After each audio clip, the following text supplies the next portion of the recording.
Christian Ernest Dior was a French fashion designer, best known as the founder of one of the top world fashion houses, Christian Dior SE, which is now owned by the parent company LVMH. His fashion houses are well known worldwide, specifically on 5 continents in less than a decade. He was the second child in a family of 7, born in Granville to Maurice Dior and Madeleine Martin. So, how did he invent Christian Dior, a popular brand worldwide? Let's dive into this video to know the details. Here we begin.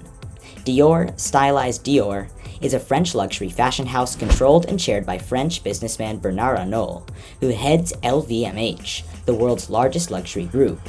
Dior owns 42.36% of LVMH and has 59.01% of the voting rights. Christian Dior, 1905 to 1957, a Normandy-born French fashion designer, founded the company in 1946.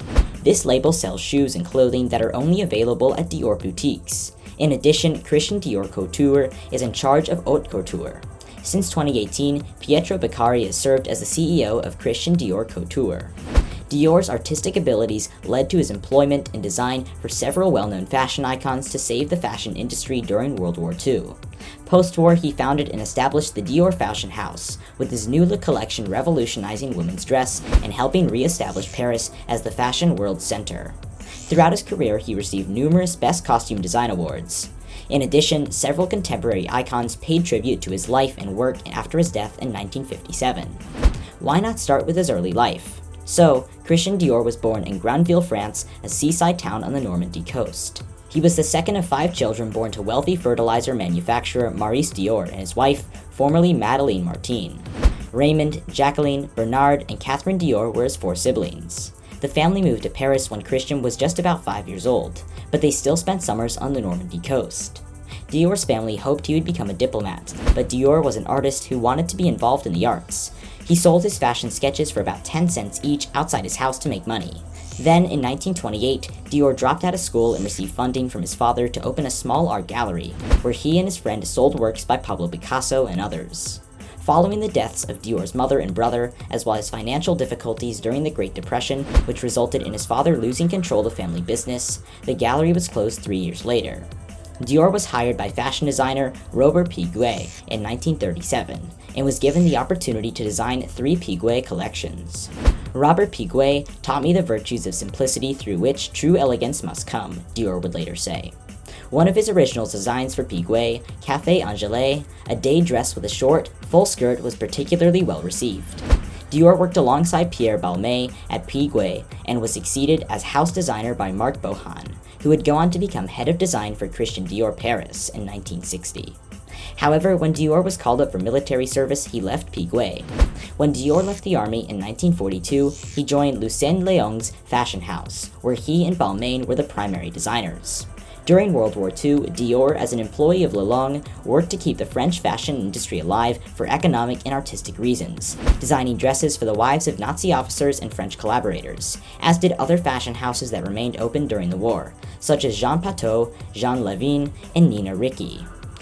Catherine, his sister, was a member of the French resistance before being apprehended by the Gestapo and sent to the Ravensbrück concentration camp, where she remained until her liberation in May 1945. Miss Dior in 1947 was his debut fragrance. Let's talk about its founding. On December 16, 1946, the House of Dior was founded at 30 Avenue Montaigne in Paris. On the other hand, the current Dior Corporation commemorates 1947 as the founding year. Marcel Boussac, a wealthy businessman, provided financial support to Dior. Boussac had initially invited Dior to design for Philippe et Gaston, but Dior declined, preferring to start fresh under his own name, rather than resurrecting an old brand. Boussac's new couture house became part of his vertically integrated textile business. It had a capital of FFF 6 million and 80 people. Again, Dior declined, preferring to start over under his own name rather than revive an old brand. Dior established his fashion house on December 8, 1946, with the support of Boussac. The company was a majority-owned affiliate of Boussac Son Frère SA and was a vanity project for Boussac. Despite Boussac's reputation as a control freak, Dior was given an unusually large role in his namesake label, legal leadership, a non-controlling stake in the firm, and 1/3 of the pre-tax profits. In addition, Dior's creativity landed him a good salary. The line of his first collection, Corolle, literally the botanical name corolla, or circuit of flower petals in English, was presented on 12 February 1947. The exhibition featured 90 models from his first collection on 6 mannequins, in the salons of the company's headquarters, 30 Avenue Montaigne. The two lines were originally called Corolle and Oui. The new collection, however, became known as the New Look, after Harper's Bazaar editor-in-chief Carmel Snow exclaimed, "It's such a new look." At the end of the 1940s, the New Look was a revolutionary era for women. So when the collection was presented, the editor-in-chief expressed his gratitude by saying, "It's quite a revolution, dear Christian." The New Look was a huge success, with its full-skirt silhouette influencing other fashion designers well into the 1950s. Dior gained a number of notable clients from Hollywood, the United States, and the European aristocracy. As a result, Paris, which had lost its position as the fashion world's capital following World War II, regained its dominance. The New Look was embraced by stylish women such as Princess Margaret in the United Kingdom as a refreshing antidote to the austerity of wartime and defeminizing uniforms. According to Harold Coda, Dior attributed the New Look to Charles James. Dior's New Look designs influenced not only 1950s designers, but also more recent 2000 designers, such as Thom Browne, Miuccia Prada, and Vivienne Westwood. Many designers still refer to Dior's evening dresses from that era. They've been seen in various wedding-themed catwalks with multiple layers of fabric building up below the small waist. However, not everyone was pleased with the New Look. Some thought that the amount of material was excessive, especially after years of cloth rationing. Feminists in particular were outraged, believing that their corseted dresses were restrictive and regressive, robbing women of their independence.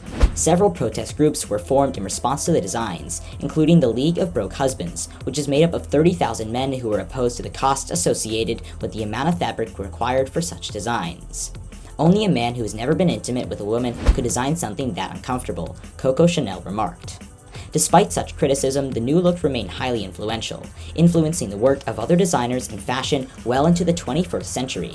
In 2007, to commemorate the 60th anniversary of the New Look, John Galliano revisited it for his Dior Spring-Summer collection.